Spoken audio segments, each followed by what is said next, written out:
Welcome viewers. We're cycling just at the moment. Thanks for coming by. Now, you're in a relationship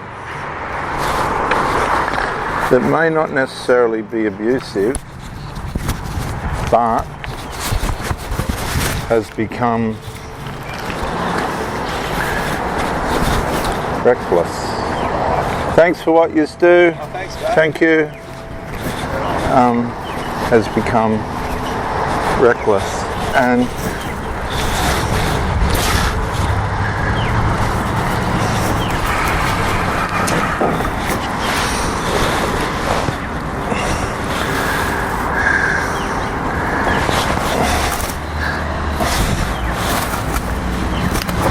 the problem with this is it can cause mental and physical harm. The mental harm usually leads to physical harm. And there's different ways in which this can manifest. First, you become distressed, concerned. You can suffer from anxiety and depression.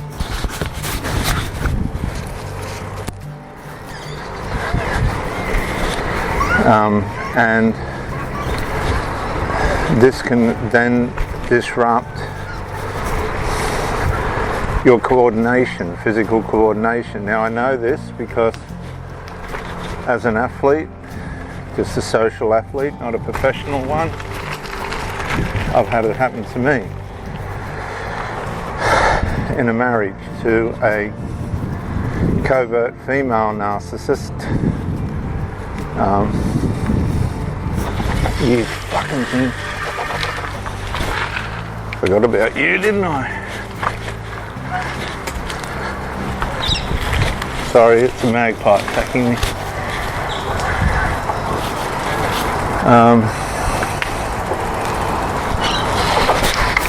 Bastard.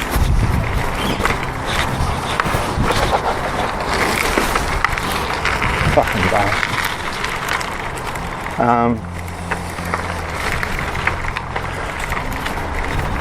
Oh.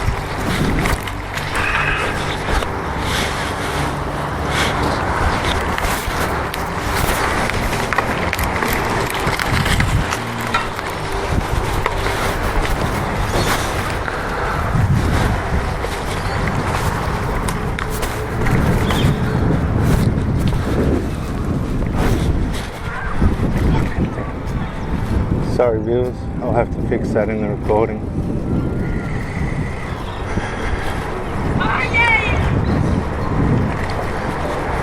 But what happens is your coordination gets disrupted.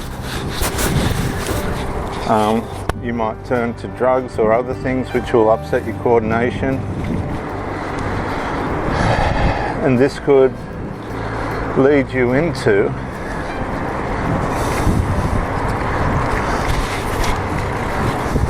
an accident. Now I had a sporting accident because of disruption from a covert female narcissist.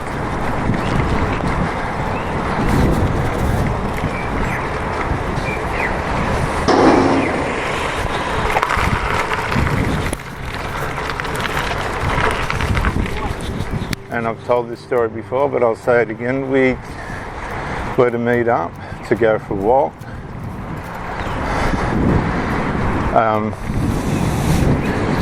She didn't turn up. I had no mobile phone. I was getting a new one that morning at 11 o'clock.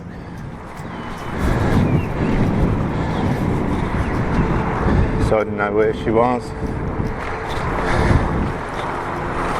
And I don't like letting people down.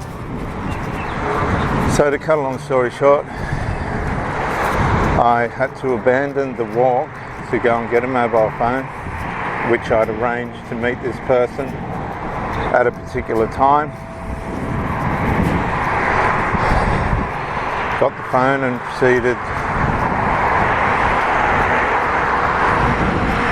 to go home. I got home and this person,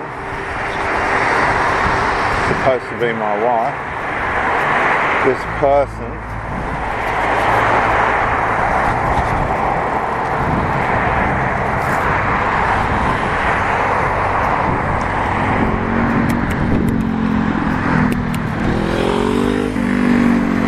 is pulling out of the street, and I said, well, where were you? We were supposed to go for a walk. And it was though we hadn't even organised anything at all. This is what they do.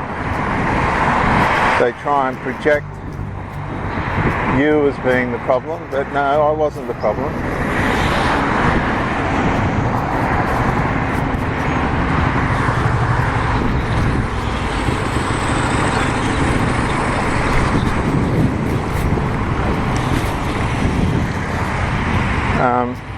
And she said, I don't like the dress, I'm just taking it back.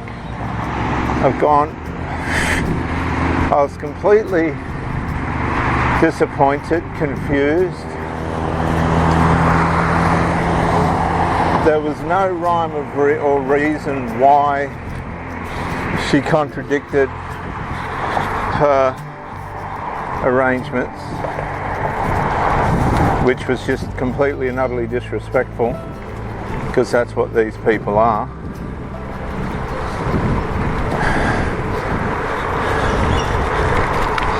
And so I went kiting. The wind was up from the west, which is usually gusty. Westerly winds are gusty, which puts more of a danger level on it. So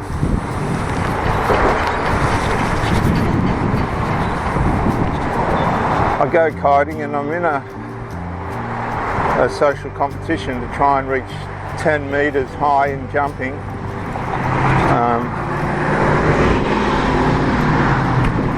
And there's recorders that record how high you jump, the duration of your session, and all that stuff.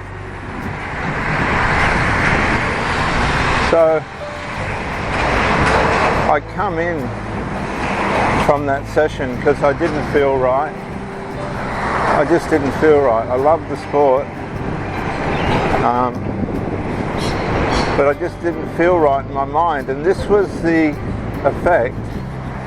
This was a result of this woman's negligence. Now, the outside world isn't seeing this, right? This is all covert. This is happening within the relationship,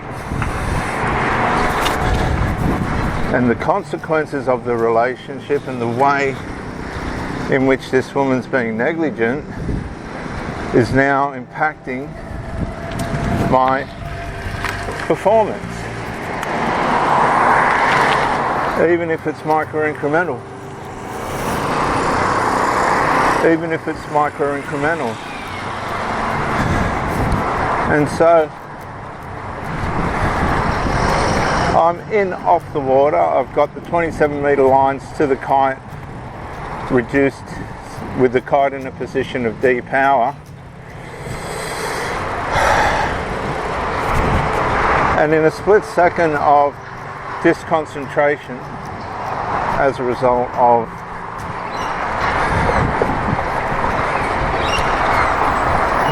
the confusion and anxiety and questions that you ask yourself in your mind as to why this other person hasn't done what they've said they were going to do.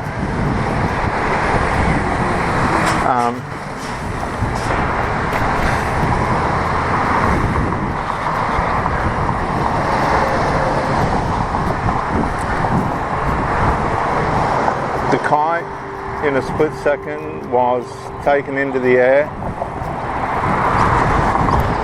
The next thing, I was taken off the ground into the air as well, with no control over the control bar.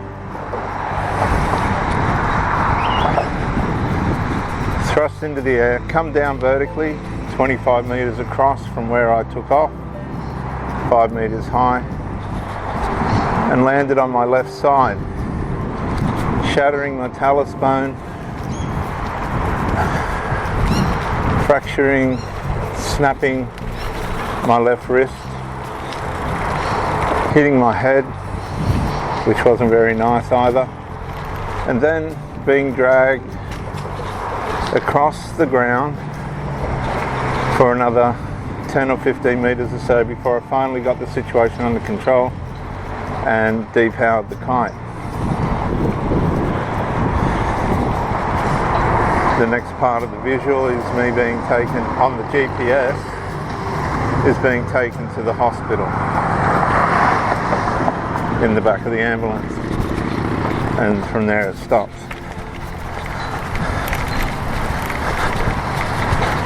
This is how, now I'm 5 years down the track from that accident and still carrying the wounds.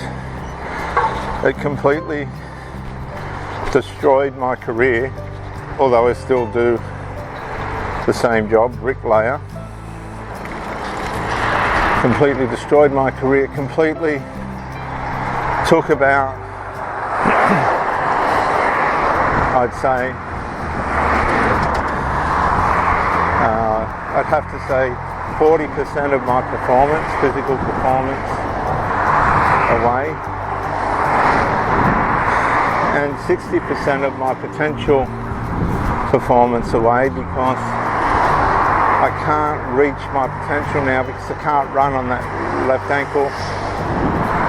So that takes out a big part of the training that I used to do. I've fought my way back. It hasn't been easy.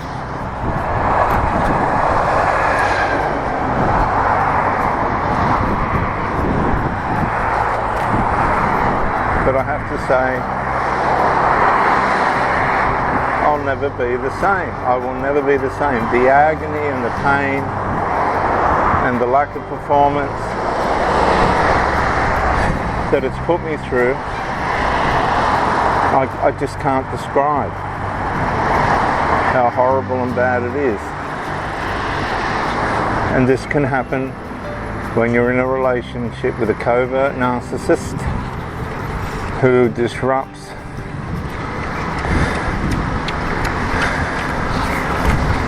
your psyche to an extent where you're no longer able to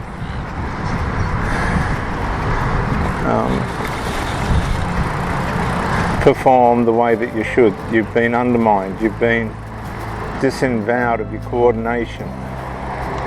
And I'm telling you, people have car accidents, people turn to drugs and other things and they overdose.